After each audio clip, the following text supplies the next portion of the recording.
Bem, muitas notícias, vamos embora pra gente poder falar do Fluminense. Eu sou Gabriel Amaral, eu sou jornalista por formação e sou tricolor de coração. Se você não me conhece, se inscreve aqui no Raiz Tricolor também pra gente poder falar. Beleza? Tem propaganda aqui também, galera. É o seguinte, o OneFootball é um aplicativo de futebol que você precisa conhecer. Você não conhece ainda, está muito errado. Lá tem tudo sobre o Fluminense, notícias em tempo real, resultados em tempo real, estatísticas em tempo real, notícias reais, sem fake news.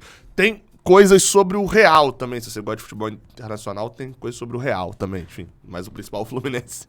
O link tá aqui na descrição, faz o download do OneFootball. Não esquece não, sério mesmo. Você esquece direto, fala no final do vídeo eu vou assistir. Não, aqui embaixo você clica agora e faz o download, beleza? Vamos embora para as notícias, hoje é dia de Giro de Notícias.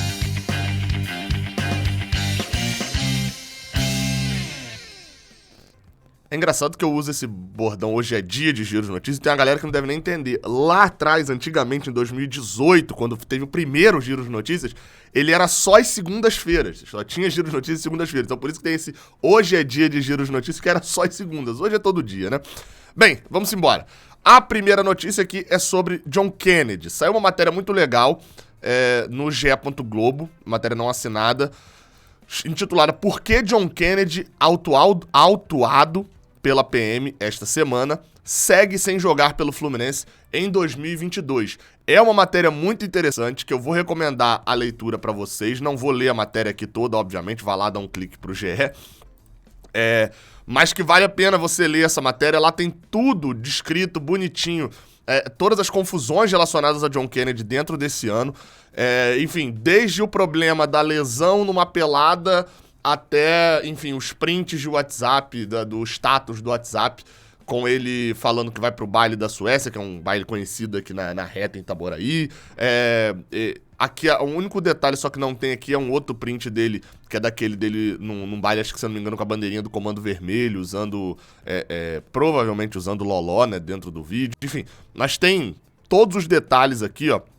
Mensagens que ele postou no Twitter, ele logo depois apagou, os problemas, enfim. Dentro dessa matéria também, dentro dessa matéria não tem uma informação que o Vitor Lessa trouxe sobre o John Kennedy. Depois daquela questão do carro do jogador ter sido apreendido com amigos dele, dirigindo sem habilitação, e além de dirigir sem habilitação, ainda tendo 2 tabletes de maconha, segundo a polícia divulgou, dentro do carro, o Vitor Lessa trouxe de que a ideia internamente é de multar o jogador como forma de punição por isso. Bem, além disso, existe um ponto que até foi conversado, a gente questionou, enfim, é uma visão muito do Paulo Angione, essa visão do recuperar a pessoa, né, do recuperar o jogador e etc. O Vitor até traz no vídeo dele uma informação que eu até acrescentei ontem na live do Canal 20. É um problema sério. A gente fala bem assim, tem que emprestar o jogador. A gente se esquece por várias vezes, inclusive quando vendas acontecem ou renovações não acontecem, de que o jogador precisa assinar. Para ir pro CRB, o Wallace teve que assinar. Ele teve que querer ir pro CRB. Se ele não quisesse, ele ficava no Fluminense. E ponto, ele tem contrato com o Fluminense. É assinado um novo contrato lá, né? Um contrato de empréstimo. John Kennedy é a mesma coisa. Então assim, John Kennedy, ele não vai assinar para ser emprestado. Ele não vai assinar, já falou, é óbvio, a hora que chega a proposta, etc, são coisas diferentes. Mas já falou, já deu declarações também internamente de que não vai assinar. Se chegar uma proposta hoje de 30 milhões de euros, spoiler, não vai chegar nem 10% disso, tá? Não vai chegar nem 3 milhões de euros, nem 2 milhões de euros pro John Kennedy. John Kennedy é uma bomba hoje na mão do Fluminense, que já estourou, mas tem outras ainda junto. Se chegar uma proposta de 45 milhões de euros do Real Madrid, John Kennedy já falou que não vai assinar. Óbvio, eu tô aqui colocando um ponto hipotético, né? Não vai chegar isso. Mas chegando uma proposta de fora, chegando uma proposta de empréstimo, etc., ele falou que não assina. Tá feliz no Fluminense do jeito que tá e pronto. Enfim, é uma merda. Como resolver isso, né? Segunda notícia desse vídeo fala sobre o VAR e Fluminense Palmeiras. Eu gostaria muito de chegar aqui falando, foi divulgado o áudio de Fluminense Palmeiras, do VAR, do lance do gol de impedido por Dudu, porque o que eu mais quero, já vi várias discussões sobre isso, já vi gente tendo a certeza que viu o toque de cabeça de Rony, já vi gente dizendo que teve a certeza que viu o toque de cabeça de David Braz, enfim, fato é, acho que pra mim, eu não tenho certeza nenhuma sobre esse lance. Não há uma certeza. Pra mim não tem como eu ter a certeza. Me parece ter havido toque na cabeça do David Braz pela forma como a bola vai. Mas sabe como que a gente teria certeza disso? Com duas coisas. Uma outra câmera do VAR mais próxima e duas, tendo a linha de impedimento no momento do toque de Dudu pra saber, porque se Dudu estiver atrás de fato de Samuel Xavier, aí dane-se quem tocou, de fato o jogador estaria em condição regular. Só que até agora, às 1h31 da tarde de terça-feira, a CBF ainda não divulgou a análise do VAR deste jogo. Em tempo, vale destacar. O normal, ó, daqui tá o do Fluminense Coritiba e vou pegar o outro aqui de Santos e América Mineiro. Foram dois exemplos que eu usei na live do Canal 20. O Santos e Coritiba, o Fluminense e Coritiba, ou Coritiba e Fluminense, foi divulgado, ó, no dia do jogo, ambos os jogos foram no mesmo horário do Fluminense, tá? Domingo, 4 horas da tarde. O Coritiba e Fluminense foi divulgado na segunda-feira, dia 2 de maio, às quase 7 horas da noite. Ou seja, na segunda noite, houve a divulgação da análise do VAR de um jogo que aconteceu domingo, 4 horas. E o do Santos e América Mineiro foi divulgado, também foi no domingo, às 4 horas da tarde, e foi divulgado no dia 27 de abril, às 5h14 da tarde. Que dia era 27 de abril? Quarta-feira. O jogo tinha sido no dia 24 de abril.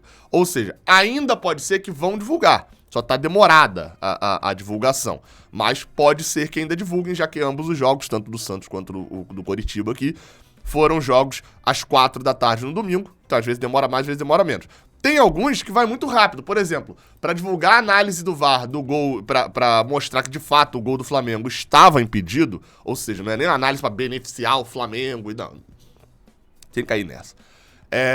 Foi divulgada no mesmo dia. O jogo foi às 11 e a parada foi divulgada às 3 o jogo acabou 1 hora da tarde. 2h30 depois estava divulgado a análise do VAR de Flamengo e Botafogo. 2h30, como deveria ser. 2h30, pô. No máximo, na segunda de manhã. Mas enfim, a CBF tá demorando bastante para poder divulgar esses áudios, essas análises do VAR. Sabe-se lá se vai divulgar, né? Enfim, próxima notícia. E a próxima notícia, ela versa sobre Ganso. Na verdade, vamos para as duas últimas notícias. Ganso e John Arias. Notícia boa, Arias viajou, tá? Com o pessoal pra Goiás. Quase falei que viajou pra Vila Nova, né? Tá aí uma foto tirada pela Jamile Bulel. O Fluminense viajou na manhã desta terça-feira. Viajou muito cedo o Fluminense, inclusive. Tá aí uma foto tirada pela Jamile Bulé do GE. Globo. Aqui na imagem eu consigo identificar quem. Esse daqui de trás eu não tô identificando. Esse aqui me parece ser o Eduardo Barros, da comissão. Esse daqui é o Fernando Diniz. E esse daqui, o John Arias, jogador que viajou com a equipe. Lembrando, John Arias já está treinando com bola faz um tempo, etc. Corria ali o risco dele jogar, de fato, contra o Palmeiras, mas acabou não sendo utilizado, ficou de fora da relação por ainda questões da lesão. Acho que deve ser utilizado lá em Goiânia. Porém, um que não deve ser utilizado, obviamente não vai ser utilizado, até não viajou, é Paulo Henrique de Chagas Lima, o Ganso. Bem, Fluminense detecta a lesão na coxa de Paulo Henrique Ganso.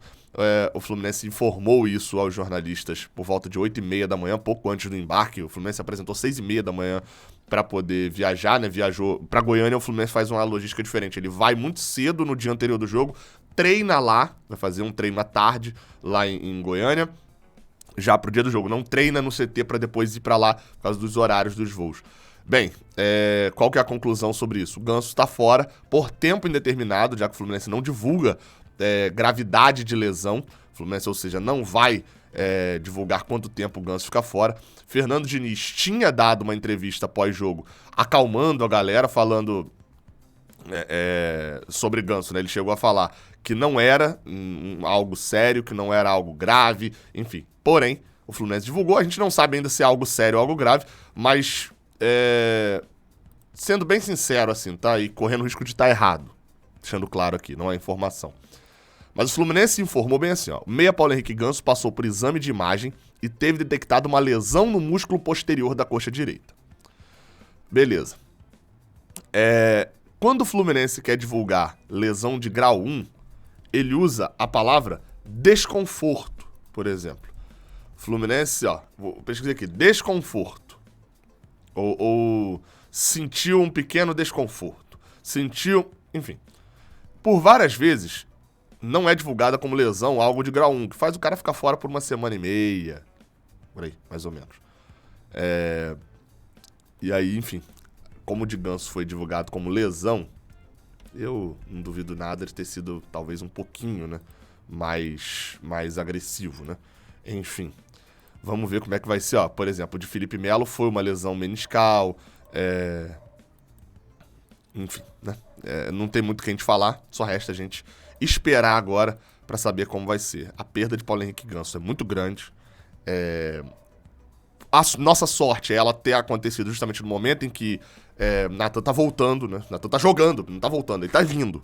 Tá jogando, assim, pela primeira vez na sequência. Acho muito provável que contra o Vila Nova, Ferrandini repita a escalação do domingo, só colocando o John Arias na vaga do Ganso. E aí Nathan vai pra vaga de Ganso e John Arias vai pra vaga que Nathan tava fazendo, né? Ali caindo dos dois lados com mais velocidade. Nathan não é um jogador igual a Ganso, não é. E Ferrandini vai ter que entender isso também, né? Talvez já tenha até entendido.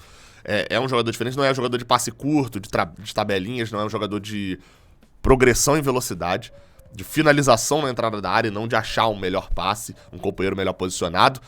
Enfim, a gente vai ver um time diferente contra o Vila Nova lá em Goiânia. Lembrando, estarei em Goiânia, viajo amanhã de manhã, chego lá no iniciozinho da tarde para poder começar a cobertura do jogo em Goiânia, no Serra Dourada. É isso, galera. Até a próxima. No final da tarde deve ter vídeo interessante, bom aqui mesmo, tá? Não que esse não tenha sido, mas vídeo com as novidades legais. Valeu.